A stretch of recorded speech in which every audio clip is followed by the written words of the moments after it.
सुग्रीव के साथ रावण का मल्ल युद्ध और माल्यवान का रावण को समझाना। श्री शिव जी बोले, हे पार्वती, लंका में जाकर अंगद ने जो कुछ किया था और रावण के साथ जो संवाद हुआ था वह सब राम से कहा। सो सुनकर राम ने उनको हृदय से लगा लिया। तदनंतर श्री रामचंद्र जी ने सुवेलाद्रि पर खड़े होकर लीला पूर्वक एक उत्तम बाण धनुष पर चढ़ाकर छोड़ा। उससे लंका के महल पर स्थित राक्षस रावण के 10 मुकुट तथा हजारों छत्र कटकर क्षण भर में वानरों के समक्ष आ गिरे।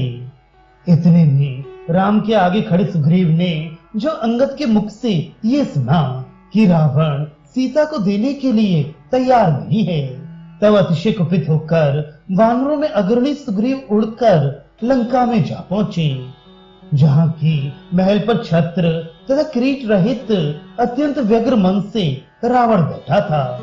वहां जाकर सुग्रीव ने रावण को जोर से एक मुक्का मारा, जिससे दशानन सिंहासन से जमीन पर गिर पड़ा। तदनंतर कपीश सुग्रीव तथा राक्षस रावण का आपस में घोर मल्ल युद्ध होने लगा। वे एक दूसरे को उठा उठाकर चितपट करने लगे, जिससे कि उनके हाथ पांव तथा छाती द्वारा निर्मम प्रहार के कारण बड़ी चोट लगती थी। अंत में सुग्रीव की मार से रावण के सब अंग जर्जरित हो गए। तब रावण बाहु युद्ध करके लज्जा के मारे घर में भाग गया।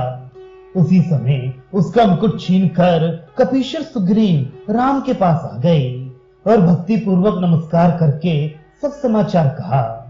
राम ने आदर के साथ सुग्रीव का आलिंगन किया और कहा, हे बंधु, तुम हमसे बिना कहे चुपके से रावण के पास युद्ध करने क्यों चले गए? कहीं तुम्हारे प्राण संकट में पड़ जाते तो हम सीता को पाकर के भी कौन सा सुख भोगते। अब कभी ऐसा साहस नहीं करना। बाद में नगाड़ा, मृदंग तथा तुरही आदि बाजे बजाते हुए सब वानर योद्धाओं ने लंका को घेर लिया और चारों दरवाजों को रोककर खड़े हो गए।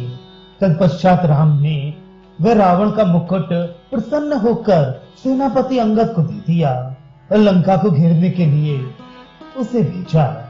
अंगद को दक्षिणी दरवाजे पर, वायुपुत्र हनुमान को पश्चिम द्वार पर, नल को सेना के साथ पूर्व द्वार पर और सुशीर्ण को उत्तरी दरवाजे पर जाने को कहा। वे सब राम को नमस्कार करके अपनी अपनी सेना लेकर गए और लंका के चारों दरवाजों को रोककर खड़े हो गए। उधर रावण भी सुग्रीव के हाथ से मार खाकर घायल हो घर जाकर एकांत में मन मार के बैठ गया और सुग्रीव के पुरुषार्थ का स्मरण करने लगा। तब रावण के नाना माली, सुमाली तथा माल्यवान इन तीनों भाइयों ने आपस में राय की और रावण को समझाने के लिए इन तीनों में से बुद्धिमान तथा इसने ही माल्यवान उसके पास गया। वे शांति पूर्वक वीर राक्षस रावण को समझाते हुए कहने लगा, हे राजन, मेरी बात सुन लें, फिर जैसी आपकी इच्छा हो वैसा करिएगा। हे दशानन, जब से राम की प्यारी सीता लंका में आई है तब से यहाँ बराबर अब शकुन ही देखने में आते हैं। ये सब भयानक और नाश के निमित्त हैं। उनको मैं कहता हूँ, आप सुने। मेघ दीर्घ गर्जन के शब्द करते हुए लंका में गर्म खून की सतत वर्षा करते हैं। शिवलिंग खिन्न देखने में आते हैं। वे कभी पसीजते हैं और कभी कांपने लगते हैं। आगे खड़ी काली की मूर्तियां पीले पीले दांत निकालकर हंसती हैं। गायों के पेट से गधे पैदा होते हैं। चूहे, नेवले तथा बिल्लियों से लड़ते हैं।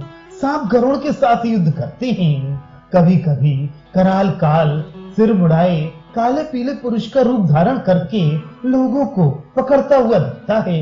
इनके अतिरिक्त और भी अनेक अपशगुन प्रकट होते दिखते हैं। इसलिए हे दशानन, कुल की रक्षा के लिए शांति धारण करो और सीता का आदर सत्कार करके प्रचुर धन के सहित शीघ्र राम को सौंपाओ। ये सुनकर रावण ने अपने नाना से कहा, अवश्य तुम राम के द्वारा यह इस प्रकार अनर्गल बातें करने के लिए भेजे गए हो।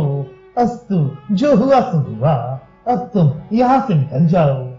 वृद्ध तथा सगे नाना होने के नाते इतनी बातें मैंने सह ली।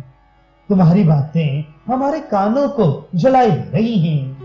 रावण के ऐसा कहने पर माल्यवान अपने घर चला गया। रावण ने भी सभा में जाकर राक्षसों को आज्ञा दी। तदनंतर लंका के पूर्व द्वार पर धूम्राक्ष को, पश्चिम द्वार पर वज्रधृष्ट को, दक्षिण द्वार पर नरांतक को और उत्तरी द्वार पर महोदर को वस्त्र आदि के दान से संतुष्ट करके शीघ्र सेना के साथ भेज दिया। वे लोग भी रावण को नमस्कार करके युद्ध भूमि पर गए। इस प्रकार राम रावण की सेनाएं परस्पर युद्ध करने के लिए भीषण गर्जन करती हुई एक दूसरे के सामने जा डटी।